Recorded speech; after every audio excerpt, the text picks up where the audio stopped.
So hello students, today we are going to discuss a very important and interesting topic on air conditioning, that is called degree of saturation. So इस topic जो है ये बहुत ही interesting है और इसको अगर समझ में आ गया तो बहुत सारा प्रॉब्लम मान लो खत्म हो गया। तो एट फर्स्ट इसको समझने के लिए हमको क्या करना पड़ेगा, एक टीएस डायग्राम ड्रॉ करना पड़ेगा। तो हम लोग वही कर रहा है। टीएस डायग्राम तो सभी को पता है, जो वर्टिकल एक्सिस होता है उसमें हम लोग टी को प्लॉट कर मतलब टेम्परेचर को प्लॉट करते हैं और एस का मतलब एंट्रोपी, उसमें हम लोग हॉरिजॉन्टल या एक्स एक्सिस में टेम्परेचर एंट्रोपी को प्लॉट करते हैं। और ये हो गया हम लोगों का वेपर ड्रम, ये सैचुरेटेड वेपर लाइन है और ये जो है ये कांस्टेंट प्रेशर लाइन है, ये कांस्टेंट प्रेशर लाइन है। मान लो ये पीएस है और ये पीवी है। तो टीएस डायग्राम जो है ये हम लोग पढ़ के आया है, तो इसको समझने के कोई दिक्कत नहीं होगा। तो मान लो the condition, the temperature, tribal temperature of the current, the tribal temperature of our environment or the atmosphere is 30 degree Celsius, 30 degree Celsius। तो ये 30 डिग्री सेल्सियस जो है वो ट्राइबल टेम्परेचर है, ट्राइबल टेम्परेचर है।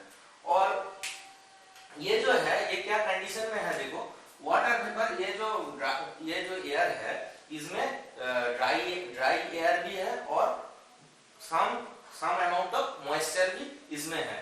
तो वाटर वेपर जो है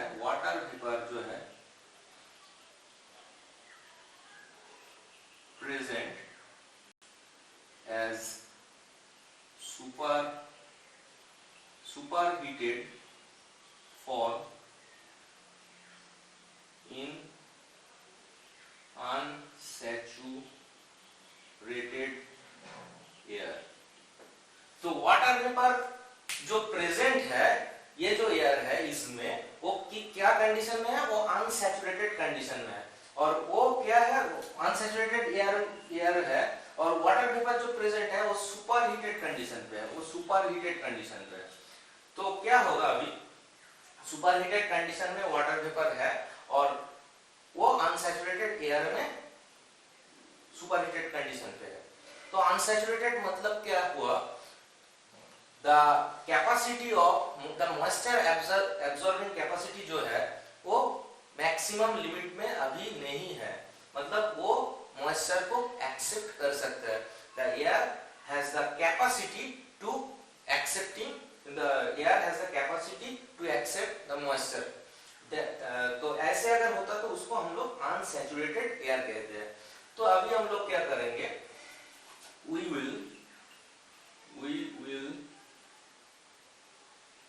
will be going to add moisture at constant temperature।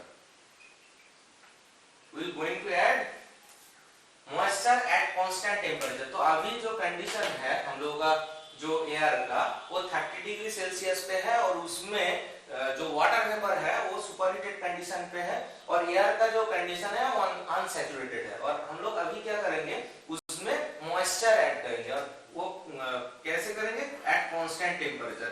तो ये जो है ये टी है और ये एस है। तो ये इसमें अगर हम लोग कांस्टेंट टेम्परेचर में ऐड करते हैं, मतलब ऐसे हम लोग मॉइस्चर ऐड करते रहे।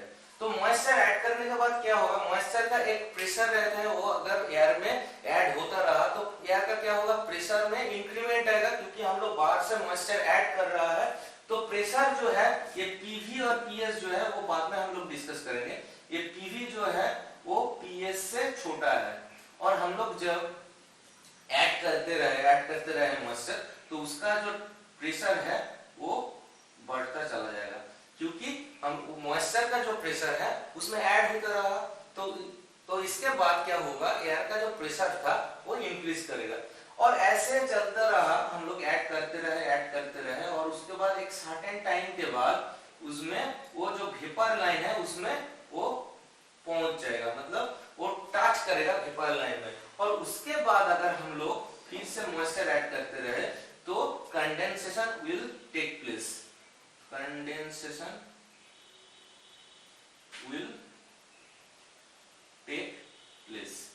तो कंडेंसेशन स्टार्ट हो जाएगा, मतलब मॉइस्चर हम लोग ऐड करने के बाद वो एज ए लिक्विड ड्रॉपलेट बाहर चला जाएगा। तो उसके मतलब क्या हुआ, एयर का एक पार्टिकुलर कैपेसिटी है, उस उतना देर तक वो मॉइस्चर को एक्सेप्ट कर सकता है। उसमें हम लोग मॉइस्चर ऐड किया और उसने एयर जो है उसने मॉइस्चर को एक्सेप्ट किया, मगर जब वो जो वेपर लाइन है उसमें पहुंच गया, उसके बाद अगर हम लोग मॉइस्चर उसमें ऐड करते रहे तो उसमें जो एयर है वो और मॉइस्चर को ऐड मतलब मॉइस्चर को एक्सेप्ट नहीं कर सकते हैं।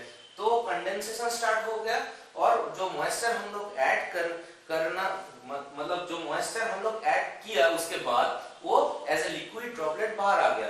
तो उसका मतलब है एयर, कोई भी अनसैचुरेटेड एयर का एक कैपेसिटी होता है, मॉइस्चर मैक्सिमम जो मॉइस्चर कंटेनिंग जो कैपेसिटी होता है वो रीच कर गया, वो रीच हो गया, मतलब उसके बाद वो और air is going to tell us we I can not accept any more moisture, क्योंकि उसका जो कैपेसिटी था वो कंप्लीट हो गया। तो इसको हम लोग डिग्री ऑफ सैचुरेशन कहते हैं।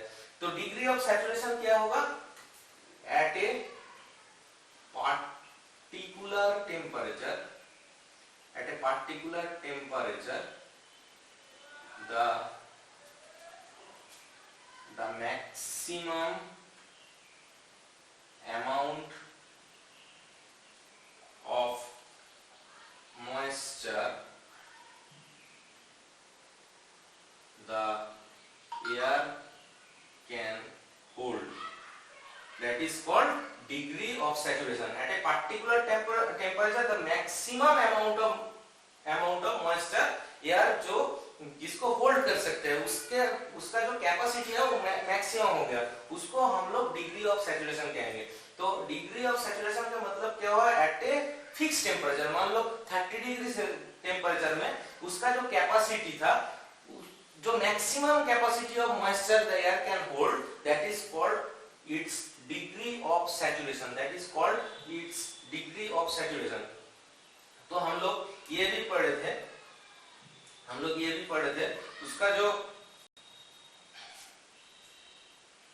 उसका जो स्पेसिफिक ह्यूमिडिटी था, स्पेसिफिक ह्यूमिडिटी को हम लोग ओमेगा से नोटिफाई करते थे, वो 0.622 पीवी पी माइनस पीवी था।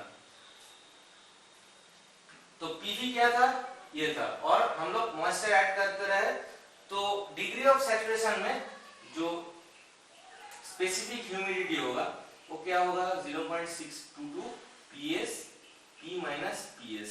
तो ये पीएस क्या है, जो डिग्री ऑफ सैचुरेशन में उसका प्रेशर है एट ए फिक्स टेम्परेचर, मतलब 30 डिग्री में उसका पीएस जो है वो उसका सैचुरेशन प्रेशर है। तो ये सैचुरेशन प्रेशर मतलब the maximum amount of water vapour the air can hold. तो क्या हो गया, specific humidity of saturation is equal to 0.622 PS by P minus PS.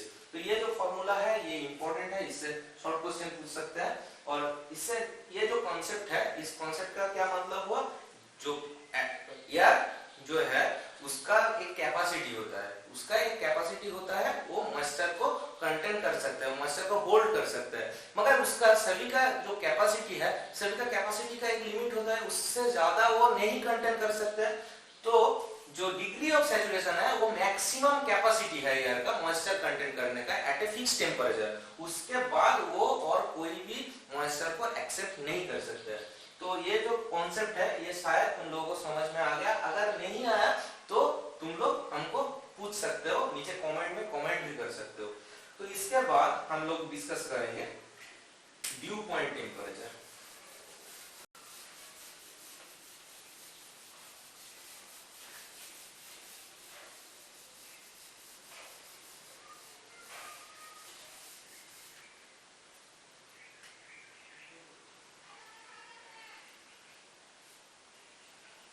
Due point temperature due point temperature भी बहुत ही एक इम्पोर्टेंट टॉपिक है और इसको समझने से कैसे ड्यू फॉर्मेशन होता है ये हम लोग को बहुत अच्छे तरह से समझ में आ जाएगा। क्योंकि ड्यू जो है वो बहुत हम लोग ये प्रैक्टिकल जो लाइफ है इसमें हम लोग ड्यू को देख सकते हैं। और जो अभी जो क्रिकेट मैच होता है उसमें ड्यू भी बहुत बड़ा फैक्टर होता है। जब डे नाइट मैच होता है तो उसमें कौन सा टीम बैटिंग करे कौन सा टीम फील्डिंग करे उसमें ड्यू का एक फैक्टर होता है। तो कोई भी टीम जो नाइट में अपना बॉलिंग नहीं लेना चाहेगा क्योंकि उसमें ड्यू होता है और बॉल जो है वो ग्रिप नहीं होता है। तो ये ड्यू कैसे फॉर्मेशन होता है ये अच्छे से समझ में आ जाएगा ड्यू पॉइंट टेम्परेचर को अगर तुम लोग अच्छे से समझ जाओगे। तो ड्यू पॉइंट टेम्परेचर क्या है? The formation of the particular temperature at which the formation of dew will take place. तो इसको भी समझने के लिए हम लोगों को एक टीएस डायग्राम ड्रॉ करना पड़ेगा। जो टी है वो वाई एक्सिस में है और जो एंट्रोपी है वो एक्स एक्सिस में है। और हम लोग ऐसे ड्रॉ किया,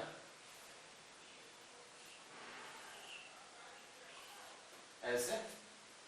और मान लो कोई भी अभी जो टेम्परेचर वो 30 डिग्री सेल्सियस है। और हम लोग क्या करेंगे, और ये जो है ये प्रेशर है, कांस्टेंट ये प्रेशर है, ये P1 है, ये अगर P2 है तो P2 ग्रेटर देन P1 है। और इसमें हम लोग क्या करेंगे, हम लोग कूलिंग करेंगे at constant pressure. We will cool the air at constant pressure। हम लोग कांस्टेंट प्रेशर में एयर को कूल करेंगे। तो क्या है, अभी 30 डिग्री है और हम लोग कूल करते रहा और कांस्टेंट प्रेशर में अगर कूलिंग होगा तो ये प्रेशर जो है ये कांस्टेंट प्रेशर लाइन है। Through out this line pressure will remain always constant. तो अगर हम लोग इसमें कूलिंग करते रहे तो एट फर्स्ट वो 30 डिग्री था, उसके बाद वो 20 डिग्री 28 डिग्री में आया, उसके बाद वो 26 डिग्री में आया। ऐसे ऐसे करते करते मान लो ये जो पोजीशन आया ये इसमें भी कूलिंग करते रहे और इसमें मान लो ये 22 डिग्री सेल्सियस पे चला आया। और उसके बाद अगर हम लोग कूल किया तो उसका टेम्परेचर में कोई डिफरेंस नहीं आएगा and condensation will take place. That means liquid droplet will comes out, the vapor will comes out from air as a liquid droplet. So condensation will take place. Condensation will take place. तो इसका मतलब क्या हुआ, जो temperature हम लोग pressure को constant करके इसमें कूलिंग करते रहा। तो कूलिंग होने के बाद एक एट ए पार्टिकुलर टेम्परेचर जब एक पार्टिकुलर टेम्परेचर में वो आया उसके बाद उसके अंदर में जो लिक्विड मतलब वेपर जो था वो एज ए लिक्विड ड्रॉपलेट बाहर आ गया। तो ये जो टेम्परेचर है जहां में कंडेंसेशन विल टेक प्लेस उसको हम लोग ड्यू पॉइंट टेम्परेचर करके डिफाइन करते हैं। तो ड्यू पॉइंट टेम्परेचर क्या हुआ, due point temperature at a particular pressure the temperature at which the dew formation will take place। The temperature at a particular pressure where the dew formation will take place। उसका मतलब क्या हुआ, और cooling करने के बाद कहां से ड्यू फॉर्मेशन हुआ, जहां पे जब वो जो सैचुरेटेड वेपर लाइन है उसमें रीच कर गया। उसके बाद अगर हम उसको कूल करना चाहा तो उसके अंदर जो वेपर था वो ऐसे लिक्विड ड्रॉपलेट बाहर आ गया। तो जब वो अपना सैचुरेटेड लाइन पे पहुंचा उस पर उसका जो टेम्परेचर था उस टेम्परेचर को हम लोग ड्यू पॉइंट टेम्परेचर कहेंगे, जहां से हम लोग का ड्यू फॉर्मेशन स्टार्ट होता है। तो ये प्रैक्टिकली इसको समझने के लिए देखो, सुबह में जब होता है जो दोपहर में जब टेम्परेचर बहुत हायर रहता है तो टेम्परेचर हायर जब है उसका जो जो एयर है उसका मॉइस्चर एब्जॉर्ब करने का या मॉइस्चर कंटेन करने का जो कैपेसिटी है वो बहुत ज्यादा होता है। और जब वो दोपहर से शाम के तरफ जाता है तो उसका जो टेम्परेचर है हम लोगों का एनवायरमेंट का वो डिक्रीज होते जाता है, मतलब 30 डिग्री से 28 आता है, 26 आता है, ऐसे ऐसे करके करके एक टाइम पे जब हम लोगों का शाम होता है तब एक टेम्परेचर में वो रीच करता है जहां पे उसका जो कैपेसिटी है मॉइस्चर एब्जॉर्ब करने का उसका कैपेसिटी मैक्सिमम लिमिट तक पहुंच जाता है। तो इससे हम लोग ये भी कह सकते हैं एट हाई टेम्परेचर एयर का जो कैपेसिटी होता है मॉइस्चर एब्जॉर्ब करने का वो बहुत ज्यादा होता है। मगर अगर वो टेम्परेचर डिक्रीज होता रहा और प्रेशर कांस्टेंट रहा तो हम लोग का जो एनवायरनमेंट है उसका प्रेशर में कोई चेंज नहीं होता, तो उसका टेम्परेचर जो है शाम में या रात जब आता है तो उसका टेम्परेचर ड्रॉप होता है। तो ड्रॉप होने के बाद अगर वो अपना सैचुरेटेड वेपर लाइन में अगर पहुंच जाता और उसके बाद उसमें उसका अंदर का जो वाटर वेपर है वो एज ए लिक्विड ड्रॉपलेट या ड्यू फॉर्म में बाहर आ जाएगा, तो उसको हम लोग ड्यू पॉइंट टेम्परेचर कहते हैं। और ऐसे ही ड्यू फॉर्मेशन स्टार्ट होता है। तो ड्यू पॉइंट टेम्परेचर का ये हम लोगों का एक्सप्लेनेशन है। अगर किसी का कोई भी प्रॉब्लम है तो हमको फोन कर सकते हो, पूछ सकते हो, तो कोई प्रॉब्लम नहीं होगा इसको समझने के लिए। तो नेक्स्ट जो टॉपिक है वो हम लोग बाद में डिस्कस करेंगे। तो नेक्स्ट जो टॉपिक है वो है relative humidity.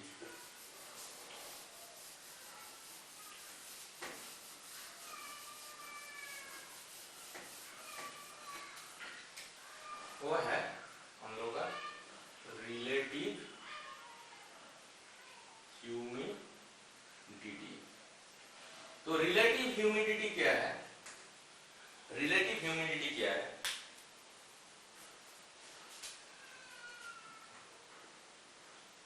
It is the ratio between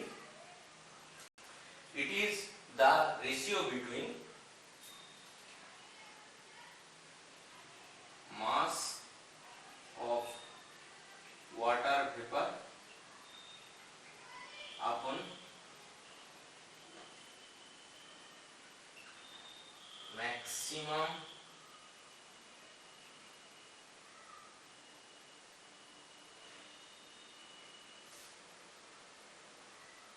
mass of water vapor upon maximum mass of water vapor that can be present in air. It is the ratio between mass of water vapor to the maximum mass of water vapor that can be present in air. तो इसको हम लोग क्या लिख सकते हैं? इसको हम लोग ये भी लिख सकते हैं, रिलेटिव ह्यूमिडिटी जो है इसको हम लोग फाई से डिनोट करते हैं। तो इसको हम लोग क्या लिख सकते हैं? mv जो है ये मास ऑफ वाटर वेपर है और maximum amount of water vapour that can be present, उसका मतलब है ये सैचुरेटेड कंडीशन में, मतलब जो सैचुरेटेड कंडीशन में जो वाटर वेपर होता है, मतलब मैक्सिमम सैचुरेटेड कंडीशन मतलब maximum the capacity of air that can contain the maximum amount of moisture that can be hold by air। तो उसका अगर मास हमको एक्सप्रेस करना है तो mvs मतलब mass of water vapour eight saturated condition. Saturated condition के मीनिंग ये है वो maximum amount of water vapour को कंटेन ऑलरेडी कर चुके हैं। तो mv by ms हो गया हम लोग का रिलेटिव ह्यूमिडिटी, और इसको हम लोग pv by pvs भी लिख सकते हैं, क्योंकि जो मास ऑफ वाटर वेपर होता है उसका भी प्रेशर होता है, तो उसको प्रेशर को हम लोग pv मतलब जितना मास इंक्रीज करेगा उतना प्रेशर भी इंक्रीज करेगा। सेम mvs जो है वो mvs मतलब उसका maximum mass of water vapour, और उसका जितना उसका वैल्यू जितना ज्यादा है तो pvs का भी वैल्यू ज्यादा है, तो हम लोग इसको pv by pvs भी लिख सकते हैं, pv by pvs भी लिख सकते हैं। तो ये हो गया हम लोग का रिलेटिव ह्यूमिडिटी, और इसको अच्छे से समझने के लिए देखो हम लोग एक बॉक्स ड्रॉ करते हैं। हम लोग एक बॉक्स ड्रॉ करते हैं। हम लोग एक बॉक्स ड्रॉ करते हैं। तो इसका मान लो इसका टेम्परेचर 30 डिग्री 28 24 20 18 डिग्री सेल्सियस। तो ऐसे हम लोग एक बॉक्स बनाया और इसमें देखो इसमें जो mass of water vapour present जो है वो है 10 ग्राम पर मीटर क्यूब। जो मैक्सिमम वाटर वेपर जो प्रेजेंट है वो 10 ग्राम पर मीटर क्यूब है और इसका जो मैक्सिमम कैपेसिटी है वो है मान लो 17 ग्राम पर मीटर क्यूब। और मैक्सिमम अमाउंट ऑफ कैपेसिटी जो है उसको हम लोग 17 ग्राम पर मीटर क्यूब एज्यूम किया। और हम लोग जब ड्यू पॉइंट टेम्परेचर या डिग्री ऑफ सैचुरेशन पढ़े थे तो उसमें देखा है जो कैपेसिटी जब टेम्परेचर लोअर होता है तब मैक्सिमम जो कैपेसिटी है the moisture containing capacity of air that will decrease when the temperature decreasing. When the temperature is decreasing, the capacity of maximum amount of moisture will also decreases. तो जो हम लोग का जो एटमॉस्फेयर मान लो उसका जो वेपर प्रेजेंट है हम लोग बाहर से कोई भी मॉइस्चर को उसमें ऐड नहीं कर रहा है तो उसका तो वैल्यू सेम रहेगा। मगर जब capacity maximum amount of water vapour mass of water vapour that can be hold by air वो क्या होगा वो डिक्रीज करेगा। मान लो वो 15 ग्राम पर मीटर क्यूब पे चला आया उसके बाद mv भी कांस्टेंट ही रहा और mvs जो है वो फिर से डिक्रीज किया और एट 20 डिग्री सेल्सियस मान लो फिर से ये 10 ग्राम पर मीटर क्यूब है और mvs जो है वो 10 ग्राम पर मीटर क्यूब हो गया और इसमें देखो mv 10 ग्राम पर मीटर क्यूब है और ये mvs जो है वो मान लो 8 ग्राम पर मीटर क्यूब हो गया। तो अभी हम लोग रिलेटिव ह्यूमिडिटी को कैलकुलेट करते हैं। तो इसमें फाई क्या होगा फाई का वैल्यू है mv बाई mvs। तो वो करते हैं हम लोग कैलकुलेटर में। तो देखते हैं 10 डिवाइडेड बाई 70 तो उसका मतलब है जो रिलेटिव ह्यूमिडिटी है उस दिन जो रिलेटिव ह्यूमिडिटी है वो चलाया अपना 0.588 पे। उसके बाद 28 डिग्री सेल्सियस पे देखो क्या होगा 10 डिवाइडेड बाई 15 होगा। उसका मतलब है रिलेटिव ह्यूमिडिटी जो है वो इंक्रीज कर रहा है उसके बाद देखो 10 डिवाइडेड बाई जब हम लोग टेम्परेचर लोअर होता रहा तो रिलेटिव ह्यूमिडिटी जो है वो इंक्रीज करता गया 10 डिवाइडेड बाई 12। तो ये आ गया अपना 0.833 और उसके बाद एट 20 डिग्री सेल्सियस ये 10/10 मतलब फाई आ गया हम लोग का 1 या इसको हम लोग 100% मतलब जो रिलेटिव ह्यूमिडिटी है उसको हम लोग एज ए परसेंटेज उसको एक्सप्रेस करते हैं तो इसको अगर परसेंटेज में एक्सप्रेस करेंगे तो 58% होगा। इसको अगर परसेंटेज में एक्सप्रेस करेंगे तो 66% होगा। इसको अगर परसेंटेज में एक्सप्रेस करेंगे तो 83% होगा और इसको अगर परसेंटेज में एक्सप्रेस करेंगे तो 100% होगा। रिलेटिव ह्यूमिडिटी जो होता है उसको हम लोग परसेंटेज में एक्सप्रेस करते हैं। और देखो एट 20 डिग्री सेल्सियस उसका जो रिलेटिव ह्यूमिडिटी है वो 100% हो गया और उसके बाद अगर 18 डिग्री में देखो तो इसमें जो वैल्यू आएगा फाई का वो 10/8 आएगा मतलब into 100। तो उसका मतलब है उसका फाई जो है वो 125% होना चाहिए as a numerically if we calculate, but 100% is the maximum case. उसके बाद अगर हम लोग टेम्परेचर डिक्रीज किया तो क्या होगा, कंडेंसेशन स्टार्ट हो जाएगा। तो कंडेंसेशन स्टार्ट हो जाएगा मतलब जो वाटर वेपर था प्रेजेंट था, वाटर वेपर जो प्रेजेंट था वो एज ए लिक्विड ड्रॉपलेट बाहर आ जाएगा। तो जब वो लिक्विड ड्रॉपलेट बाहर आ जाएगा तो उसका जो वैल्यू था 10 ग्राम पर मीटर क्यूब वो डिक्रीज कर जाएगा। तो डिक्रीज करने के बाद फिर से फाई का वैल्यू वो मतलब फाई का जो वैल्यू है वो फिर से डिक्रीज करके 100% is the maximum. Relative humidity जो है वो 100% मैक्सिमम लिमिट पे जा सकता है, उसके ज्यादा रिलेटिव ह्यूमिडिटी नहीं हो सकता है। और ऐसे हम लोग ये देख सकते हैं जब हम लोग टेम्परेचर को डिक्रीज कर रहा है तो रिलेटिव ह्यूमिडिटी जो है वो इंक्रीज कर रहा है, जैसा हम लोग इसमें देखा है। और ये हम लोग ये जो प्रैक्टिकली जो एग्जाम्पल है इसको हम लोग समझ सकते हैं। जैसे अगर हम लोग कोई भी एसी रूम में एसी है तो उसका अगर टेम्परेचर डिक्रीज कर दोगे या कार में भी, और कुछ तुम लोग ये देख सकते हो अगर टेम्परेचर 18 डिग्री सेल्सियस में अगर एसी रनिंग कंडीशन पे है तो बहुत सारा वाटर वेपर को देखना, हम लोग का जो विंडोज है उसका ग्लास में वो water vapour as a water vapour form में दिखाई देता है। तो क्या किस लिए होता है, क्योंकि उसका रिलेटिव ह्यूमिडिटी बढ़ने के बाद वो 100% में पहुंच गया और उसके बाद वो एज ए लिक्विड ड्रॉपलेट बाहर आ गया।